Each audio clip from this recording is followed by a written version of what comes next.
My cousin asked my daughter to perform at her wedding, then accused her of upstaging the bride after she got praised for her performance. Now my daughter hates her life because of the lies being spread on Facebook. Posted by you/Finances. The reason I'm posting is because of my daughter, who has been struggling in the aftermath of a recent performance. I'm sorry in advance for how long this turned out, but I would greatly appreciate any advice from fellow aerialists. My cousin, Dana, had her wedding 2 weeks ago, and she asked if my daughter, Jane, could perform at her reception. Jane has practiced silk/lyra for the past few years at a nearby circus studio, and she's also performed with Slash through the studio at small gigs. She hopes to continue into adulthood and become a professional teacher, but this recent incident has shaken her confidence. She has a private Instagram to document her progress and performances, and I only post certain performances on my Facebook, her first gig with the studio and her first recital, to name a few we're proud of. Some of our relatives saw her performances through my social media, and they watched her perform at her studio's Christmas recital when we hosted Christmas at our home a few years ago, something that surprised her when they visited early to see her. I loved how they coordinated that, and Jane said it was her loudest cheering section to date. Dana was one of the relatives who came early to see her Christmas recital, and she's always been super supportive. She asked me if Jane would be willing to perform at the reception, and I asked on her behalf. Jane was honored and excited when I did, and we already had a portable rig for her, though we ended up renting a taller one from her studio. Dana got the idea from a YouTube video featuring an aerialist who performed at a wedding reception, and she showed us while requesting white silks and a white outfit. We scoped out the venue and purchased white silks along with a white costume that Dana approved of, and Jane was really excited throughout. Jane even worked on choreography to a song that Dana requested, and she put a lot of time into it, even asking one of her coaches to help her with it. Dana insisted on paying her for the gig despite Jane not expecting to be paid, and she gave her a few $100s. However, Dana has since had a change of heart. Jane received a standing ovation after her performance, which surprised her, but we didn't know anything was wrong until Dana went on Facebook a few days later. Dana said she didn't approve of the outfit Jane wore, that she had specifically told her not to wear white. She also claimed that my husband and I pressured her into having Jane perform and that the performance gave off an unclassy vibe, lies that my husband and I couldn't believe. We had sent Dana numerous costume links and purchased the one she liked. There was also nothing wrong with Jane's performance. Dana was one of the people cheering afterward. Jane received nothing but compliments, but I'm disgusted that she had to see that post after all the work she put into it. For what it's worth, the post had comments disabled. I called Dana to confront her about the lies, but she didn't pick up despite numerous calls. I then called her parents, who, like us, had received messages about her post. They said that Dana was wrong, apologized on her behalf, and expressed their own disgust. Dana's mom also told me that Dana had vented to her before making the post. She said Dana regretted asking Jane to perform because of the attention, compliments and cheers Jane received. Dana's mom also said Dana felt upstaged by Jane wearing white and hearing how good she was. Dana's parents tried calling her after she made the post, but she didn't answer. Their previous conversation had ended with them telling Dana she shouldn't be bitter, especially since she specifically asked Jane to perform. Dana's parents reported the post, as did we and others, and we've shared the truth with those who reached out. We also made a post to explain our side and stand up for Jane. We have text proof of sending the costume links that Dana chose. Dana's parents also requested to talk to Jane on the phone to apologize for Dana's behavior. My husband and I told Jane that Dana was wrong and that we'll be distancing ourselves from her permanently. Dana's behavior surprised us, as we'd seen her grow up. Granted, we only see extended family for Thanksgiving and Christmas because we live far away, but other relatives were surprised too, as this seemed to come out of left field. Maybe there's a side of Dana we'll never know from our limited holiday and milestone interactions, but our focus is on Jane. We've tried to cheer Jane up by offering to take her to dinner and suggesting other activities, but she's been hurting, which is why I'm here. Jane hasn't practiced, at home or the studio, since the reception, and I don't want to invade her space at the studio by asking or telling anyone there, in case she doesn't want them to know. She asked me to return the white silks and costume after being so excited to receive them. She's also said she's going to take an extended break from aerial to reconsider if she wants to continue. Beyond aerial, she's taken a break from seeing non-aerial friends too, choosing to pretty much keep to herself. We would appreciate any advice from fellow aerialists on how to lift her spirits. We've reminded her of how proud we are, along with the many compliments she received, but she's asked for space and for us not to talk about it. We're going to respect that and let time do its thing, but we'll consider any advice from other aerialists who can relate to the time and work she put in. Sorry for this being so long, but we appreciate anyone who reads and takes the time to reply. Update 2 weeks later. Before I get into what's happened since my last post, I want to thank everyone who took the time to comment. Two pieces of advice really stood out, and I'll get to them shortly. Since my original post, Dana's Facebook post is gone. I don't know if she deleted it or if enough people reported it for Facebook to remove it, but we're glad it's gone. She never apologized to us, or Jane, or even bothered to call, so our position on being permanently done with Dana stands. My husband and I made a post on my Facebook addressing the lies she spread about our daughter. We shared photo proof of Dana's text where she approved of Jane's white costume from links we sent, not to mention the song choice she provided.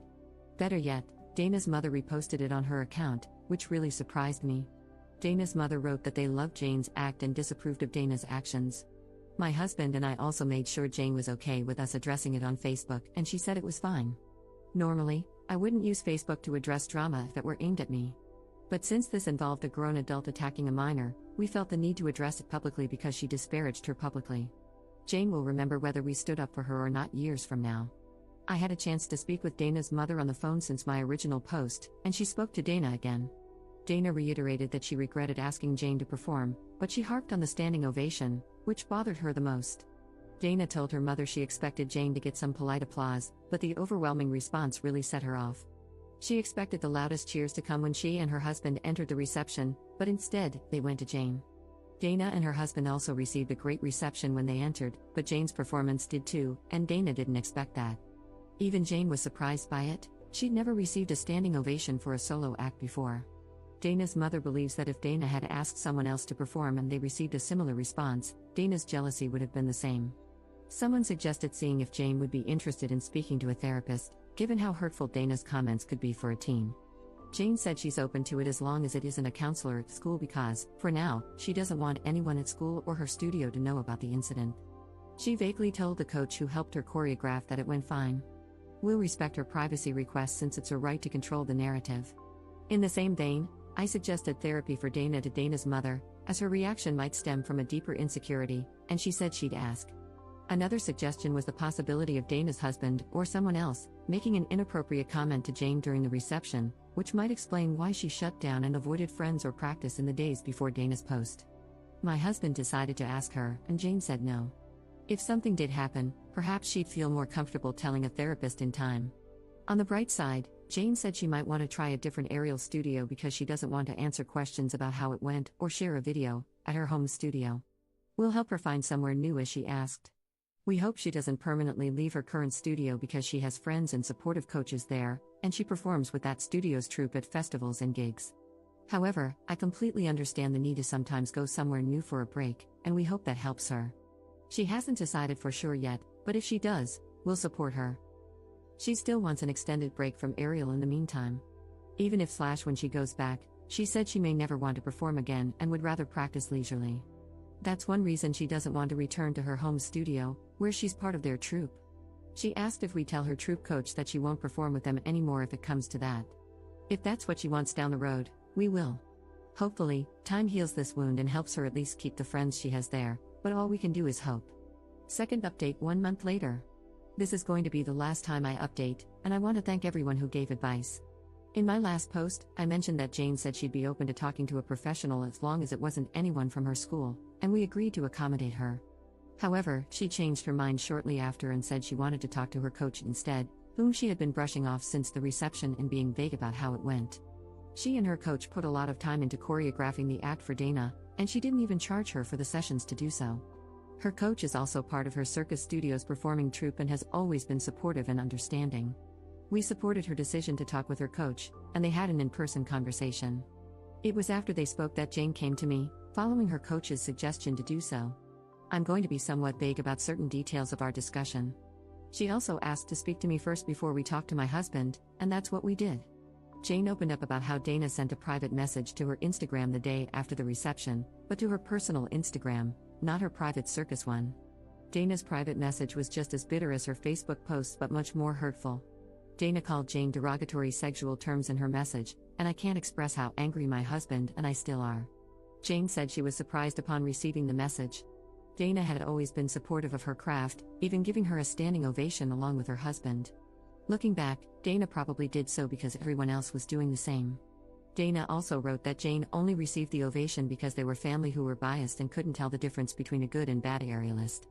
Jane blocked Dana long before we spoke, and she said she was hurt because Dana had been one of the relatives who came up for Christmas early when we hosted some years back, just to attend her studio's Christmas recital, which had surprised her.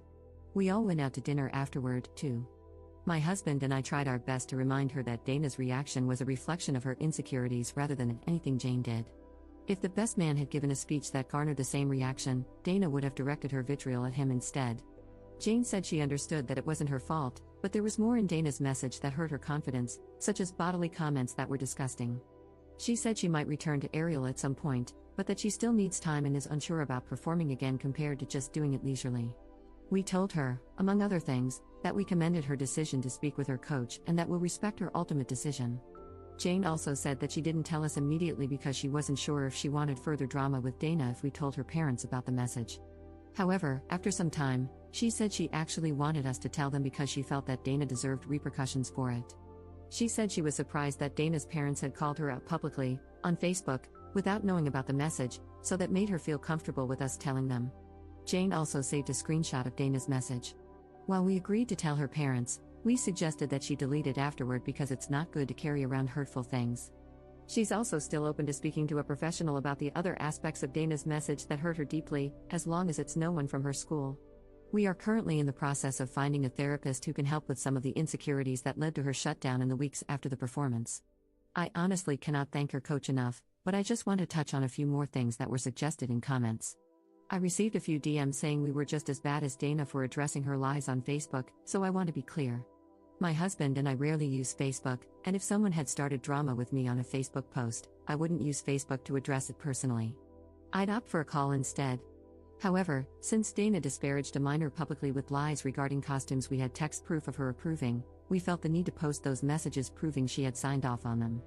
We asked Jane if she was okay with it first. The other thing a few people asked was whether her costume was potentially inappropriate. The costume we purchased came from a website that many professional circus performers use, including some who used to be in Cirque du Soleil and tag the shop while wearing it on their socials, and we've purchased other costumes from there in the past. In fact, some of their costumes have been used in wedding gigs by hired circus performers. Jane's costume also received many compliments, but we're glad Jane realizes that she isn't responsible for Dana's insecurities. This was also Jane's first negative experience in her young performing career. Despite knowing Dana is entirely at fault, her words still hurt because they had been close before this. Jane has kept in contact with her coach since, and she's even considering a different apparatus to take her mind off of silks, which are temporarily tainted for her. We hope that time in therapy will help her with whatever she chooses. Her coach has also floated the idea of organizing a hangout with her troupe completely outside of aerial activities, like a zipline/rope course day, to get her mind off things while spending time with her friends, and Jane said she'd be open to it. Dana's parents also sent Shari's berries for Jane, which was really sweet, and Jane sent them a text to thank them, too. Regarding Dana's parents, I discussed the private message with Dana's mother, and she was even more disgusted than before. She said that she and her husband would deal with it and that there'd be permanent changes to their relationship with Dana until she apologizes, and even beyond that. She also apologized to us on Dana's behalf and said she didn't raise her to be like that. For what it's worth, even before we mentioned Dana's message, she told me that Dana's husband wasn't thrilled with her Facebook post, among other complaints Dana had about the wedding, things I had no clue about.